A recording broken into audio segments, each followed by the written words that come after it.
TV के माध्यम से आप सब देख ही रहे होंगे कि अरविंद केजरीवाल भाग गए। अरविंद केजरीवाल ईडी के समन से भाग रहे हैं। अरविंद केजरीवाल सच्चाई से सामना करने से भाग रहे हैं। He does not want to face the truth. जांच से भागना एक तरह से ये एक्सेप्ट करना होता है कि हां, मैंने गलती की है। कमिटी के सामने, ईडी के सामने, एजेंसी के सामने पेश नहीं होना, ये एक तरह से कहीं ना कहीं डर को दिखाता है, स्वीकृति को दिखाता है कि हां, मैंने गलती की है।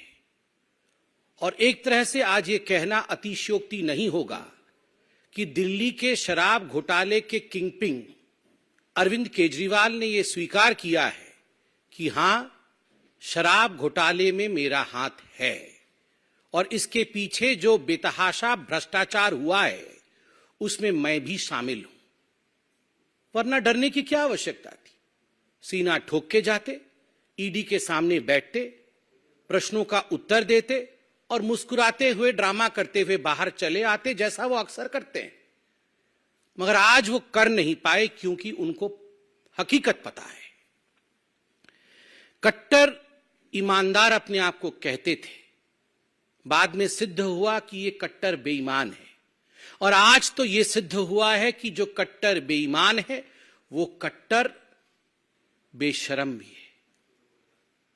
This is shamelessness, running away from the agencies who were probing the truth is shamelessness. आप सभी जानते हैं कि ईडी समन कोई रैंडमली नहीं भेजती है कि आपके घर समन भेज दिया, उनके घर समन भेज दिया।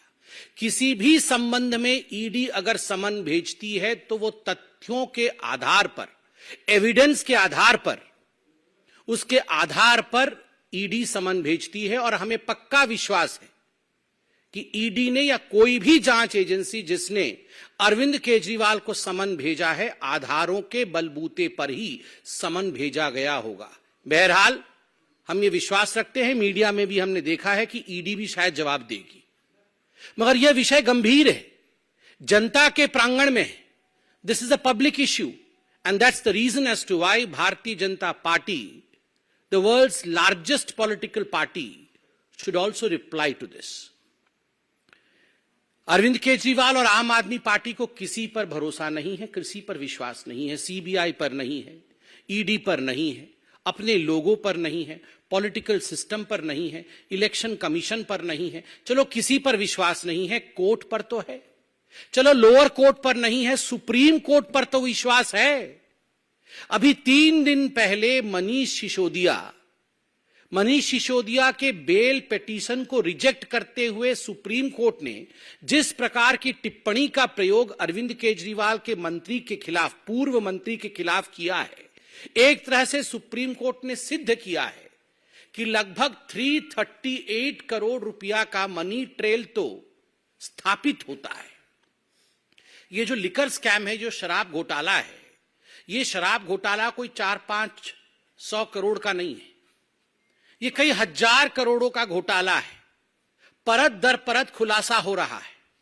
मगर सुप्रीम कोर्ट में जब यह कहा जाता है कि लगभग 338 करोड़ रुपया का ट्रेल स्थापित होता है, तो आप सोचिए, जब टिप ऑफ द आइसबर्ग, जिसको अंग्रेजी में कहते हैं, एक छोटा सा हिस्सा ही इतना बड़ा है, तो पूरा ये लिकर स्कैम कितना बड़ा होगा। और इसमें अरविंद केजरीवाल जी की जांच होनी चाहिए या नहीं होनी चाहिए, ये आप डिसाइड करिए। आप मतलब जनता डिसाइड करिए। मुझे तो आश्चर्य लगता है, ये वही अरविंद केजरीवाल है, बगल में फाइल दबा करके ये रोज 4 बजे, जब राजनीतिक पार्टी नहीं थी तो प्रेस कॉन्फ्रेंस करते थे, आप ही लोग बैठे होते थे और प्रेस कॉन्फ्रेंस में कहते थे, आज मैं शीला दीक्षित के खिलाफ खुलासा करूंगा, आज मैं रॉबर्ट वाड्रा के खिलाफ खुलासा करूंगा, आज मैं सोनिया जी के खिलाफ खुलासा करूंगा, आज मैं लालू प्रसाद यादव के खिलाफ खुलासा करूंगा, मेरे पास ठोस सबूत हैं।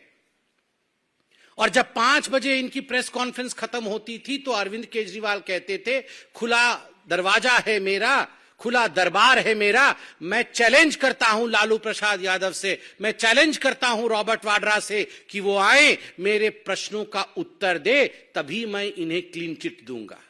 ये अलग बात है, अभी गलबइये कर रहे हैं इनके साथ घमंडिया अलायंस बनाया हुआ है। मगर ये सारी चीजें अरविंद केजरीवाल जी के खुद के स्टेटमेंट हैं। वाह अरविंद केजरीवाल जी, आप चंद कागजों पर सवाल लिख के लाते थे, उन सवालों के जवाब आप उस समय विपक्ष के और सत्ता की नेताओं से मांगते थे, वो तो ठीक था। आज देश की संवैधानिक जांच एजेंसी आपको सवाल के कटघरे में जब खड़ा कर रही है तो आप भाग गए, आप प्रस्तुत नहीं होना चाहते। आपने अपने चिट्ठी में क्या लिखा है, चिट्ठी भी लेकर आया हूं।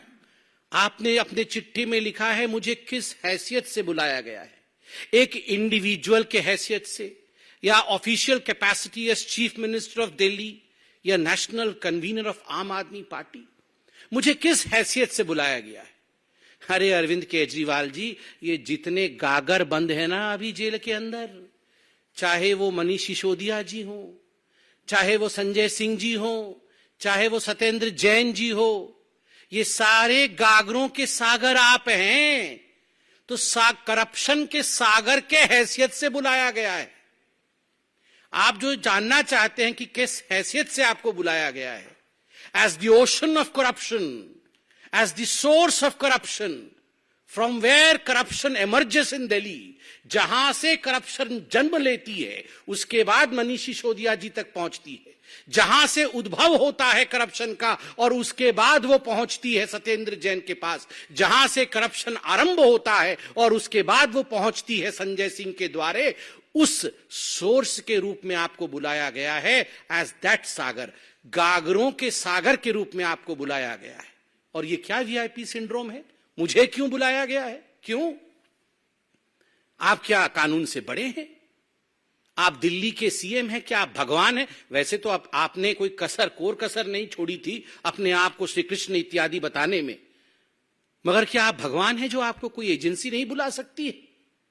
और तो और मैं आज आपसे सवाल पूछना चाहता हूं, ये जो आपके डायलॉग्स होते थे ना, प्रेस कॉन्फ्रेंस वाले डायलॉग, डबल एक्सेल शर्ट पहन करके आप जो प्रेस कॉन्फ्रेंस करते थे और कहते थे कि ये मुझे पता है अब ये मनीष सिसोदिया को भी बुलाएंगे, मुझे पता है कि मनीष सिसोदिया बिल्कुल सच्चा है, बिल्कुल कट्टर ईमानदार है, मुझे पता है संजय सिंह कट्टर ईमानदार है।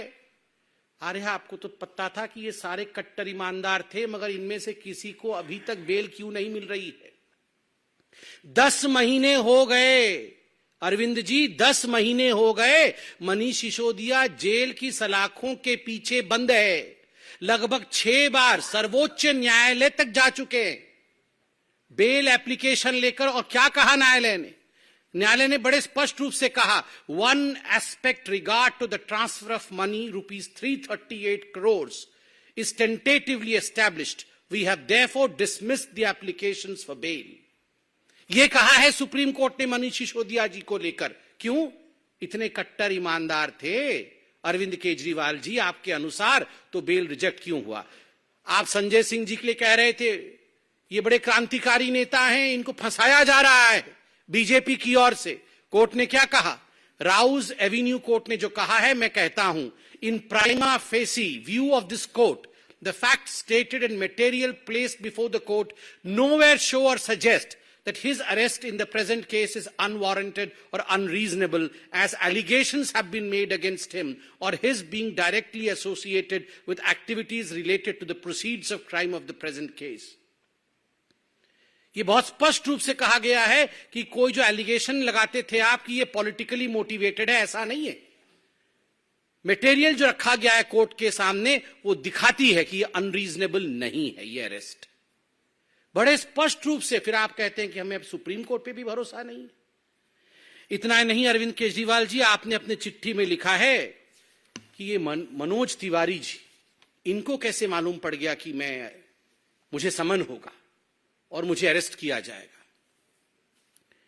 ये अरविंद जी, ये मनीष सिसोदिया जी को जब ईडी ने बुलाया था और जब संजय सिंह को ईडी ने बुलाया था, तो आप अपना भाषण खुद निकालिए। आपने खुद अपने भाषण में कहा था, मुझे मालूम है ये मनीष सिसोदिया जी को छोड़ने वाले नहीं है, मनीष सिसोदिया जी को ईडी बुलाने वाली है और उसके बाद उन्हें गिरफ्तार भी करने वाली है। ये एक बार नहीं, 10 बार आपने कहा था। 2 बार कहने के बाद जब ईडी ने समन नहीं किया, 2 बार कहने के बाद भी जब ईडी ने गिरफ्तार नहीं किया, तो आपने कहा लगता है डेट बदल गया है, मगर होने वाला है, होने वाला है। संजय सिंह के समय भी आपने कहा था मुझे मालूम है ये संजय सिंह जी को भी छोड़ा नहीं जाएगा, संजय सिंह के घर भी ईडी जाएगी, छापा होगा, गिरफ्तारी होगी। क्यों? आपने ईडी को कहा था क्या कि संजय सिंह जी को और मनीष सिसोदिया जी की गिरफ्तारी हो?